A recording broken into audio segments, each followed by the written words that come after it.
नमस्कार, आपका बहुत बहुत स्वागत है जर्नलिज्मोलॉजी चर्चा पर। और मैं आपका दोस्त धनंजय कुमार। हमारी टीम इस वक्त बिहार के अलग अलग विधानसभाओं से आपको ग्राउंड रिपोर्ट जो है दिखा रहा है, और साथ ही हम जिस भी विधानसभा में जाते हैं, जहां भी ग्राउंड रिपोर्टिंग करते हैं, ग्राउंड रिपोर्टिंग करने के बाद हमें क्या कुछ अनुभव मिलता है, क्या कुछ जानकारी मिलता है, उस दौरान हम उस विधानसभा के दसियों लोगों से मिलते हैं, तरह तरह के राजनीति के बातों को सुनते हैं। ये ऑफ कैमरे बातें होती है, उन चीज़ों को भी हम लोग जर्नलिज्मोलॉजी चर्चा के माध्यम से आपको बताते हैं, आप दर्शकों को साझा करते हैं। हम इस वक्त बिहार के पूर्णिया जिले के पूर्णिया विधानसभा में ही मौजूद हैं, और यहाँ का जो है, वैसे तो हम लोग विधानसभा चुनाव को कवर कर रहे हैं, लेकिन फिर भी आप जानते होंगे ये पूर्णिया जो है एक लोकसभा सीट भी, और यहाँ से जो सांसद है वो पप्पू यादव है। लेकिन यहाँ पे जो वर्तमान में विधायक है वो है विजय कुमार खेमका, जो भारतीय जनता पार्टी की तरफ से हैं। सर, आज हम लोग पूर्णिया विधानसभा का ग्राउंड रिपोर्टिंग किए, पूरा दिन भर हम लोग इस विधानसभा को कवर किए, अलग अलग लोकेशन में जाके तरह तरह के लोग मिले। हम लोग काफ़ी कुछ बातचीत अपने रिपोर्टिंग के माध्यम से किए भी, और हमें बहुत कुछ जानने को मिला। मैं जानना चाहूँगा सर, क्या अनुभव मिला आपको आज इस विधानसभा से? सबसे पहले तो नमस्कार धनंजय जी। आपने सही कहा कि हम पूर्णिया विधानसभा में ही हैं, और पूर्णिया एक लोकसभा सीट भी है।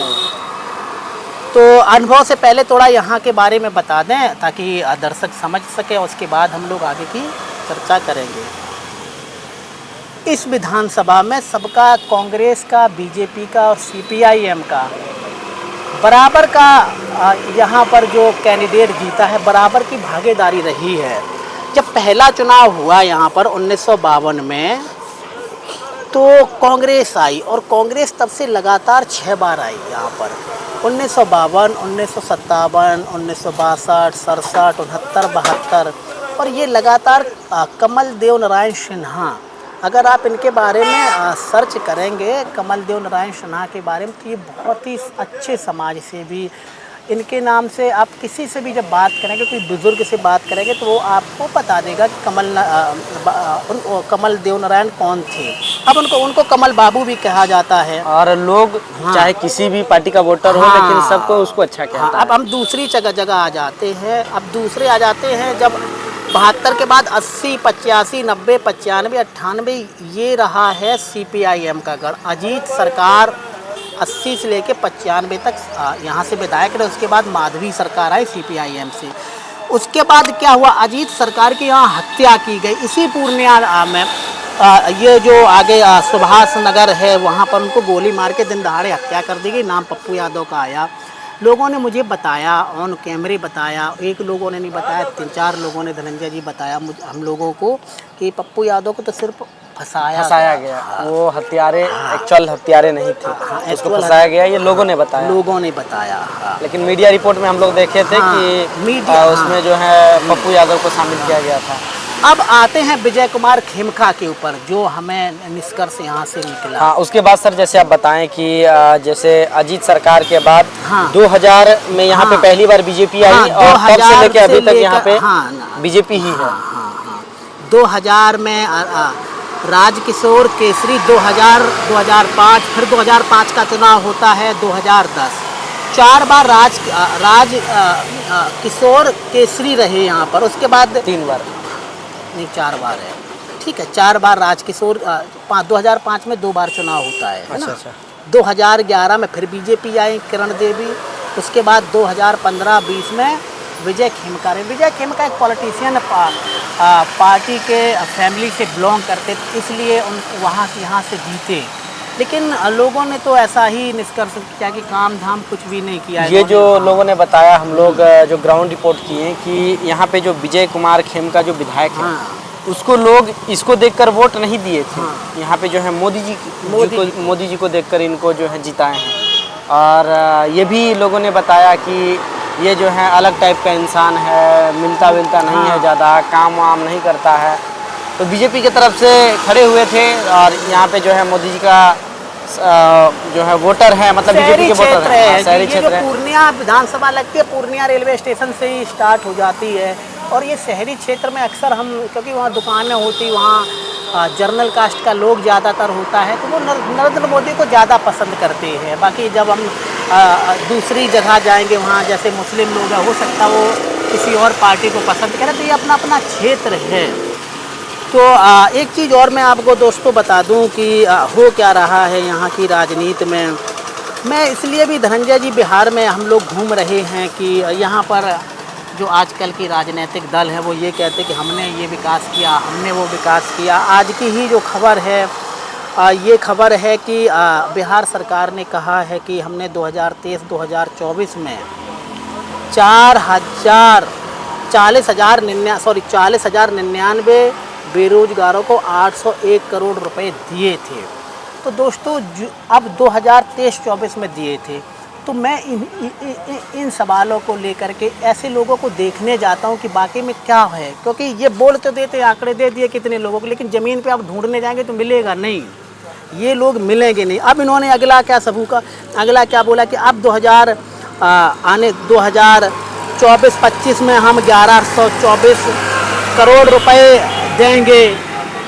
तो ये जब ये ऐसा बोलते हैं, जैसे कि मान लिया जाए ये बोल रही है, सरकार बोल रही है, तो हम लोगों को तो नहीं मिलता है भाई। हम लोग तो इतनी रिपोर्टिंग करते हैं, हम लोग चर्चा कर लेते, तो हमें तो नहीं मिला। हम लोगों ने पूछा भी कि आपके गांव में किसी ने स्वदेशी का आपने कुछ कारोबार किया? नहीं किया है भाई, लड़का लोग बाहर रहता है। तो ये सरकार अपने आंकड़े देती है। अच्छा सर, अब हम अगला सवाल का जो है आंसर उत्तर जानना चाहेंगे आपसे। हम लोग आज पूरा ग्राउंड रिपोर्टिंग किए हैं और अब जो है चुनाव नज़दीक आते जा रहा है।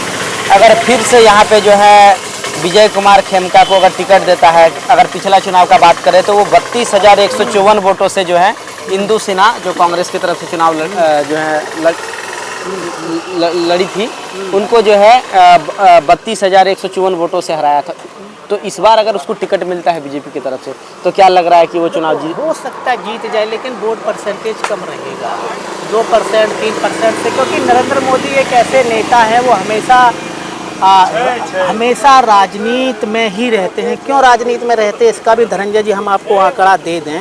अभी 24 तारीख को प्रधानमंत्री आ रहे बिहार में, और नमो भारत, अमृत भारत की सौगात करने, जो क्या नाम है, ट्रेन वगैरह है, और उसकी सौगात करने। तो अब लोग ये नहीं पूछता है उनसे, नरेंद्र मोदी से, कि आप 4 साल क्यों नहीं गए, आप अभी क्यों जा रहे हैं, अभी सौगात क्यों दे रहे हैं, आपने क्यों 4 साल में। क्योंकि वो लोग इसलिए नहीं पूछते हैं। और ये आपको दिखेगा कि नरेंद्र मोदी ने हरी झंडी दिखाई, कोई ये नहीं पूछता कि आप 4 साल क्यों गायब रहे बिहार से।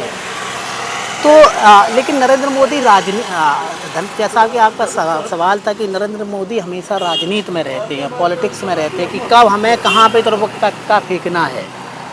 लेकिन ये धनंजय इस बार हो सकता है कि अगर खेमका चुनाव लड़ते हैं, हालांकि उनका हो सकता है टिकट काट दिया जाए, क्योंकि बीजेपी ऐसे टिकट देगी नहीं। 2 बार हो गया है, तीसरी बार तो पता करके। लेकिन यहाँ तो ये भी हम देख पा रहे हैं कि जो ये विजय कुमार खेमका है, हाँ, जब 2015 में इसको टिकट मिला था, तो उस समय भी इंदु सिन्हा को ये जो है लगभग 32,000 वोटों से ही हराया था। 32,815, लगभग 600 वोट का अंतराल रहा था। 600 वोट उसको प्लस मिला था 2015 में, वही 2020 में जो है 600 वोटों से कम मिला। मतलब एक एवरेज 32,000 वोटों से ही दोनों बार जीता। हो सकता है उन्हें टिकट मिले, लेकिन वो जीत रहा है एक्चुअल में, मतलब एक प्रकार से पार्टी का कृपा पर, और मोदी जी का जो है हाँ, वो ही देखकर वोटर जो है उनको वोट देते हैं और वो चुनाव जीत जाता है। लेकिन काम उनका एक्चुअल में, जैसे लोगों ने बताया कि उनका काम इस क्षेत्र में उतना अच्छा नहीं है, और लोगों से मिलनसार घुलनसार जो जनप्रतिनिधि होता है कि कोई भी समस्या हुआ फ़ोन करे तो नेताजी आ जाते हैं, तो उस टाइप के नेता नहीं है। हालांकि अगर हो सकता है टिकट मिले तो वो जीत भी जा सकता है, क्योंकि यहाँ पे माने मोदी जी को मानने वाला लोग हैं, यहाँ पे देखते हैं। ऐसा है, मैंने खुद पर्सनली देखा है, मैं किसी की बड़ाई नहीं कर रहा हूँ किसी राजनीतिक दल की। नरेंद्र मोदी की एक फेस वैल्यू है बिहार में, और ये भी लोगों ने हमें बताया कि हो सकता है कि इस बार बीजेपी अगर आती है थोड़ी ज़्यादा सीटें लेकर के, तो तोड़ के अपने पार्टी का मुख्यमंत्री बनाने की कोशिश करें, क्योंकि नीतीश की राजनीति अब वैसी राजनीति रही नहीं है। लोग हमेशा उनको पलटू पलटू बोलता है, कैमरे में बोल देता है पलटू। और शराब पर तो लोग अपने आप बताने लगता है कि भैया शराब में 5,000 रुपया में छोड़ देते हैं, ऐसे अपने आप बोलने लगता है। तो दोस्तों, आज की चर्चा में यही निष्कर्ष निकला है कि जो पूर्णिया विधानसभा सीट है, काम नहीं है इनके नेता का। अब हम लोग हाँ, सर मई में हम लोग एक चीज़ और मैं बता दूं यहाँ पर कि महागठबंधन क्या करेगी, क्या करेगा यहाँ पर, किसको टिकट देगा। कि अगर किसी अच्छे राजनीतिक अच्छे कैंडिडेट को उतारता है तो हो सकता है कि यहाँ से जीतने के भी चांस है, क्योंकि खेमका के जीतने के चांस नहीं है। और अगर खेमका का टिकट कटता है तो हो सकता है खेमका कहीं और जाने, क्योंकि ये राजनीति रही है यहाँ की। हाँ, तो क्या कह रहे धनंजय जी, बताएं।